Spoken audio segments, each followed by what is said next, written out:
Maria Rosalina was worried about her son. He was 2 years old, but he still hadn't uttered a word, so she called the benzederes, folk medicine healers. On a moonlit night, they gathered around the boy's cot and intoned the traditional incantation, Bili Biu Tutea, and still the boy didn't speak, so the women tried again and again.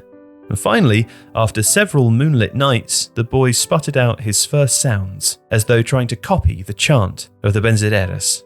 Bile, he called, Bile. And for a while, that was all he could say. And so that became his nickname. Pele became a footballer, playing for Vasco de Gama in São Lourenço, in the south of the Brazilian state of Minas Gerais.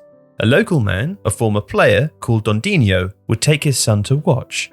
The boy loved Pele and liked to play in goal himself. Whenever he made a save, he would call out his hero's name. Except when he said it, it sounded more like Pele.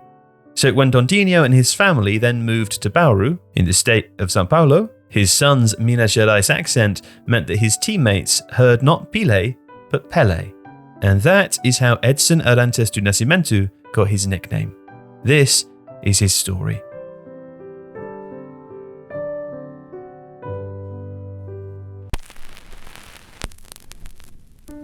Pele was 9 years old and living in Bauru when Uruguay stunned Brazil to win the 1950 World Cup. And he told his sobbing father that he would win him a World Cup. He was only 17 when he made good on that promise in Sweden in 1958.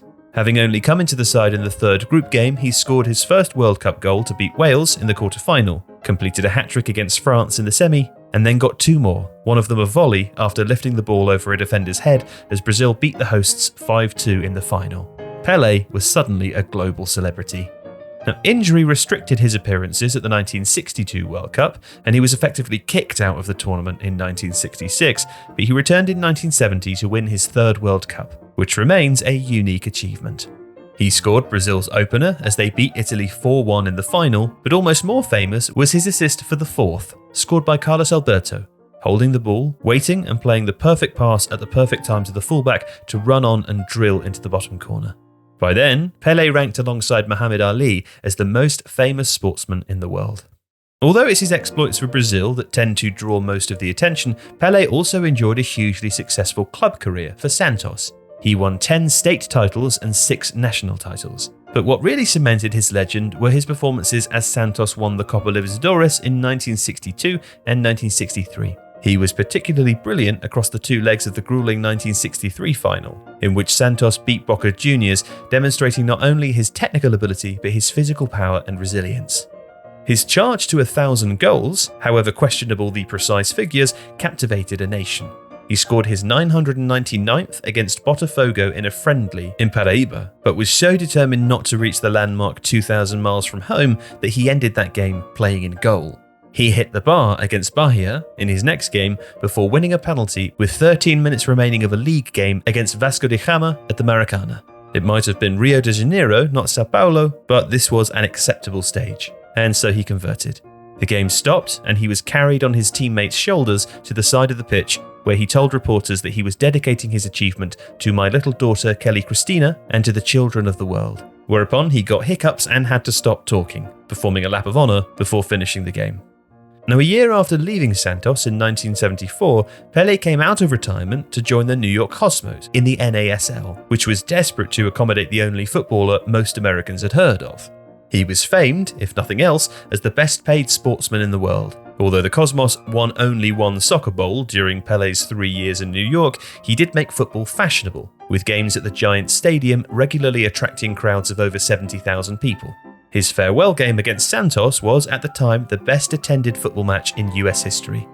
But that said much for what Pele had become. He was no longer just a footballer, but a marketing phenomenon.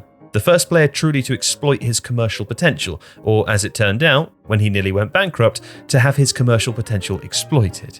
He was an advertiser's dream, existing in a perfect commercial space. Somebody of stature and also charisma, who was somehow also a blank canvas, capable of promoting almost anything. From Puma to Pepsi, Viagra to diamonds made by heating his own hair under extreme pressure. Pele said that his nickname was useful because it helped create a division between public and private selves. Pele was the marketing phenomenon seen by the world. Edson was the real him.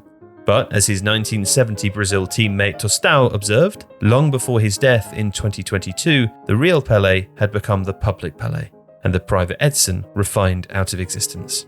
Behind his fame, though, lay one vital fact. At the time that he retired, Pele was the greatest footballer to have ever played the game.